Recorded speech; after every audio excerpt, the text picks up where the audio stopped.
It's time to be fed your sports knowledge. This is the Vending Machine on 106.3 FM. I'm Ben Curtis, along with Michael Cornish and Gabe Chernus. A lot of news to get to today, and we want to hear from you. So 561-867-5309 is the number to hop into the show. And Gabe, we got to get into this right away. What is happening with Kyrie Irving in Cleveland? Oh my, it's a crazy situation. As we all just saw yesterday, the Cavaliers signed Derrick Rose to a one-year deal, so I'm guessing that pretty much guarantees Kyrie's dismissal from the Cavaliers. And you know what? I'm kind of okay with it. He's had a long career there, and it's time for him to branch out. LeBron did that a few years back, and now Kyrie's doing it, so maybe he has the chance of coming back, because we all know Derrick Rose will get injured in 3 seconds when he steps on the court. It's kind of how he works. Michael Cornish, if he does get traded, where's he going to go? Well, just based off his preferences, he wants to be the number one guy, right? And in Minnesota and San Antonio, I do not believe that he's going to be the number one guy. So if he wants to get traded to Miami or New York, he'll be the number one guy there. But other than that... To be honest with you, I'm not 100% sure he'll be the number one guy in Miami. Hassan Whiteside, who's a high-caliber player, maybe all-star worthy, is definitely the main focus in Miami right now, so I'd have to assume he's going to go to the Suns. I gotta push back with you on the Miami thing with Hassan Whiteside. I do think that Pat Riley is sitting pretty with a lot of draft picks and a lot of good young players, and I think he's going to be the one to make the move and acquire Kyrie Irving. But I think if Kyrie does go down there, he's going to be the number one guy. Hassan Whiteside is a great player, but he's a rebounder. Rebounds aren't sexy. Kyrie Irving's a three-point shooter. He knows how to spread the floor. He's an exciting player, far more than Hassan Whiteside or Dion Waiters is, although Waiters certainly has a huge personality down there in Miami, and they love him. But the bigger question is this an if or a when about Kyrie getting traded? Should the Cavs just say, put up, shut up, and help us get another ring? Personally, it's a when.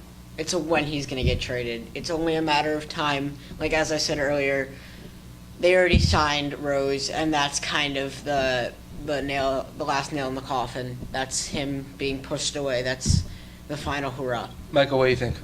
Well, I agree, because he already has troubles with, LeBron, and that's the main guy. He's basically the GM of the Cavaliers, and he said he wants out. It's tough to have a guy on your team that doesn't want to be on your team. I have to agree with you, but there's going to be so much more talk about this in coming days, but we're going to move from the court to the field. Major League Baseball is past the All-Star break, and it's time for the second half of the season, so we get to everyone's favorite things, predictions, NL and AL MVP. It's going to be a tough race down the home stretch. Michael, who do you think wins it?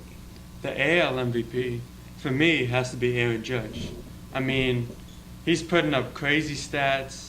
He just won the home run derby, and he's doing all of this as a rookie. He's opening eyes, but at the same time, he's very efficient. Gabe? I'm actually going to have to agree with you there just because of the straight-up fact that he is a monster of a man. He is 6'7" and can crush 500-foot home runs like anyone could walk to the supermarket from their car. I mean, seriously, this man is not human. But in the NL race, I gotta say Cody Bellinger. I'm gonna stick with another rookie. Cody Bellinger has had one heck of a season, and there's nothing that anyone can do to stop him.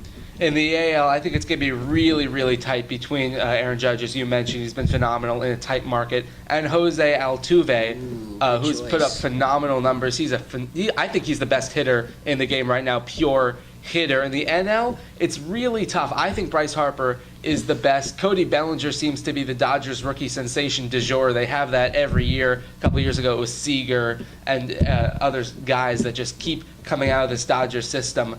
And occasionally they turn out to be the real deal. Occasionally they turned out to be hype. Yasiel Puig was about to be the next Mickey Mantle, and now he's batting 8th in what admittedly is a very, very deep Los Angeles Dodgers lineup. Michael, who do you have in the NL?